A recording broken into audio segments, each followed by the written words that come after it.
Today, we had planned to explore this nearby forest. We were climbing up this hill when suddenly a voice distracted us. It sounded familiar, but a bit strange. We followed the sound until it took us to an abandoned area. Our eyes recognized a small kitten trapped in between the stems and trunk of trees. Her eyes screamed danger and rage as they widened after she noticed us. She started screaming as soon as she detected danger. Anyone in her situation would do that. I tried to touch her, but she kept repelling and aggressively hissed at us. As I got nearer, I was surprised as there were more than just one cat struggling to escape. There were 3 in total, and in their worst fragile form ever.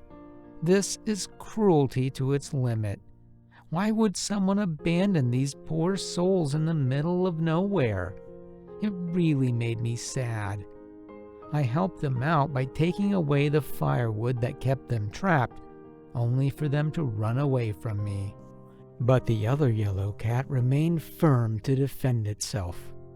I got closer to her in order to look for any injuries, but instead she hissed at me and became very aggressive. I tried my best to make her feel secure and win her trust, but as I was about to pet her, she attacked me with her paws. Though she's very young, she's protecting her siblings like her mother, and that's when I questioned their mother's existence.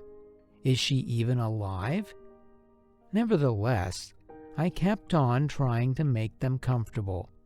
Soon, after a good 10 minutes, they were relieved as they sensed no harm from me and knew my intentions were not corrupt. They looked sensitive and malnourished. I scanned for their mother, but she was nowhere to be found. I knew that leaving them out here alone in the wild would put their lives at risk. Therefore, I decided to help them. I gently grabbed their shivering bodies and took them aside to clean them. I reached out for the handkerchief I had kept in my bag and cleaned off all the dirt from them. Luckily, they avoided all harm and injuries. I was very gentle while rubbing their tender bodies, as I feared I could harm them easily. They were finally allowing me to touch them and grew more comfortable. Despite their mother cat being nowhere to be found, they still managed to be united and protect themselves. I stroked them gently, and they looked relieved. I brought forward the emergency bag I had kept with me. I took out an extra small plate and placed it on the handkerchief. Then I took out some cat food, which is always in my bag for this type of circumstance, and squeezed the food out of the packet into the plate. As soon as they smelled it, the cats immediately came forward and started to feast on it. They were quick to finish it, and it was as if they'd been starving for weeks. However, the yellow cat seemed a bit blue. She wasn't eating her meal, so I divided it into 3 portions in order for them to be fair and not fight over the food. It was nothing more than a relief for me as she finally started eating it, or else I was about to doubt her health. We waited a long time, hoping the mother cat would come back and take her kittens in her custody, but hapless in the situation, she never returned. I decided to bring these kittens home, rather than leave them here in the woods with no food or shelter. I brought forward a carriage and placed them in it one by one. I was depressed by even just the idea of them dying in an abandoned valley. I feared that their health might get worse, so I took them to the vet. He examined this cat carefully, starting from her eyes and then her lower body. The cat got scared and started to cry, and little did she know there was no harm to her. Then the doctor brought in his stethoscope and checked its heartbeat, and then moved on by checking her temperature using a thermometer. Gladly, all the results came out well, which made me happy. He then examined the other 2 cats the same way. The second cat passed all the tests, but still wasn't doing well in terms of immunity, so the doctor brought in an injection and a few supplements which the current condition demanded. He injected some solution into the syringe and made her swallow it.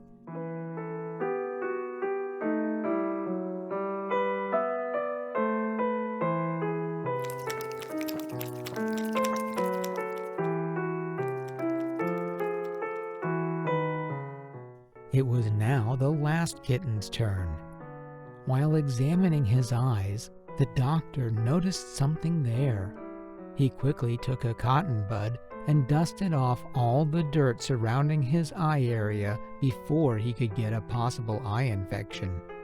They all looked so scared and weak, and their eyes are bulging out. The vet checked his heartbeat as well, which was stable, and then his temperature, which was perfect, just like the other two. Now, he took the same syringe to feed them the supplement for extra strength and immunity boost, which they all lacked. I was relieved to see them doing better and recovering quickly. The vet permitted me to take them home, but also guided me to take extra care of them and provide them with medicine at the prescribed time. We were now free to take them home. As soon as I reached home, the first thing I did was bathe them. In fact, just a light cleanse due to their sensitive health. I drenched a napkin in water and stroked them gently with it. They cried lightly with every touch of wet napkin, and I didn't understand why. Maybe they don't like water.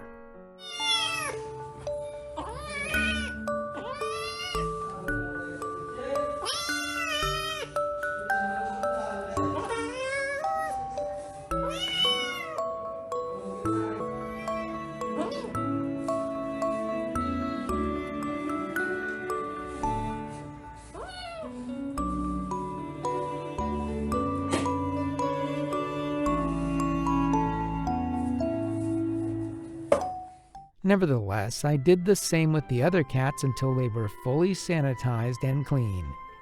I am overjoyed to keep these cute little creatures as pets and give them the warm home they were deprived of. Send your prayers and love for these kittens through the comments section. A huge shout out to Vocoded Snacks for showing their kindness and extending their best service to these kittens. If you enjoyed this video, don't forget to like, subscribe, and hit that notification bell so you don't miss another upload. We will be back with another heartwarming video. Till then, cheers!